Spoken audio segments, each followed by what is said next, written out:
नमस्कार, Radhe Radhe. Astro life YouTube channel में आपका स्वागत है।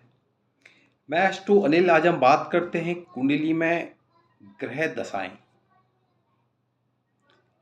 आपने देखा होगा कई बार व्यक्ति की ना लाइफ में बहुत सारा स्ट्रगल होता है और एक साथ से लाइफ बहुत बूस्ट कर जाती है और फिर दोबारा दिक्कतें आ जाती हैं, फिर बहुत ऊपर निकल जाते हैं। या स्टार्टिंग में व्यक्ति बहुत ही समृद्ध रहता है, बहुत ही अच्छा रहता है और एक साथ से बहुत ज़्यादा डिफ़िकल्टी में चला जाता है और फिर चला जाता है, चला जाता है, चला जाता है, पूरी लाइफ खराब हो जाती है। ऐसा क्यों होता है? आपके मन में ये बहुत सारे विचार होंगे कि ऐसे उतार चढ़ाव कुंडली में क्यों आते हैं जब हमारी कुंडली में प्लैनेट एक साथ फिक्स बैठे हुए हैं। क्या गोचर के ग्रह इतना लंबा उतार चढ़ाव, इतने बड़े उतार चढ़ाव दे देते हैं कुंडली में? जी नहीं। हमारी कुंडली में हमारी महादशाएं होती हैं। ये महादशाएं कौन सी होती हैं? हर ग्रह की एक दशा होती है, उसको हम बोलते हैं महादशा।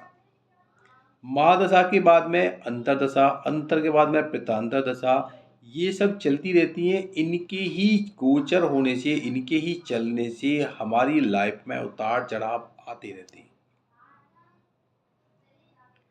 जैसे आपने देखा होगा सबसे पहले सूर्य की महादशा आती है, लेकिन प्रत्येक की कुंडली में नहीं आती है। आपकी कुंडली में पहले कौन सी महादशा आएगी उसके बारे में हम आपको बाद में बताते हैं।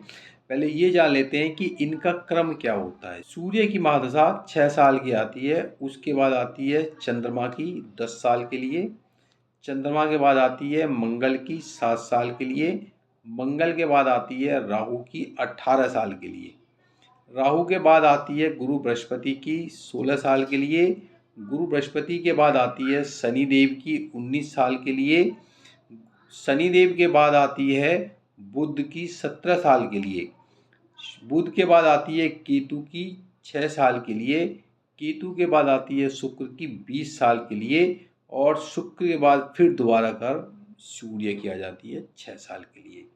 ये महादशाओं का क्रम लगातार चलता रहता है। हमने इससे पहले वीडियो में बताया था कि ग्रहों की मित्र कौन से होते हैं, ग्रहों के शत्रु कौन से होते हैं, ग्रहों के सम कौन से ग्रह होते हैं। अब इस महादशा के बीच में अंतरदशा आती है, उनका क्रम भी बिल्कुल ऐसे होता है और उनके बाद फिर प्रत्यांतर आता है।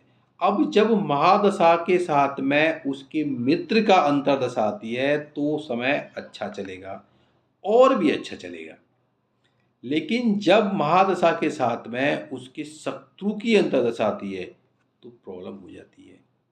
जब महादशा के ग्रह के साथ में उसके समग्रह की अंतर्दशा आती है तो घर जो समय सामान्य चलता रहेगा। तो ये जो हमारे लाइफ में उतार चढ़ाव आते हैं वो हमारी महादशा, अंतर्दशा और प्रतांतर दशा की वजह से आते हैं। तो आज आप इस वीडियो में जान होंगे कि दशा कौन सी होती है, अंतर्दशा कौन सी होती है, प्रतांतर कौन सी होती है। इनके उतार चढ़ाव से ही हमारी लाइफ में बहुत सारे परिवर्तन होते रहते हैं। अब हमारी कुंडली में कौन सा ग्रह हमको शुभ परिणाम देगा, कौन सा अशुभ परिणाम देगा, वो हम अपने कुंडली के कारक व मारक ग्रहों की जानकारी से प्राप्त करेंगे। तो उसके गणना करने से हमें ये मालूम पड़ जाएगा कि कौन सी महादशा हमको शुभ परिणाम देगी, कौन सी अंतर्दशा हमको अशुभ परिणाम देगी। तो धन्यवाद आप सभी का इस वीडियो को सुनने के लिए और उम्मीद है कि आपको ये बहुत पसंद आया होगा। इसको अधिक से अधिक लोगों को शेयर करें जिससे सबको इसके बारे में जानकारी मिल जाए। धन्यवाद। राधे राधे। जय श्री कृष्ण।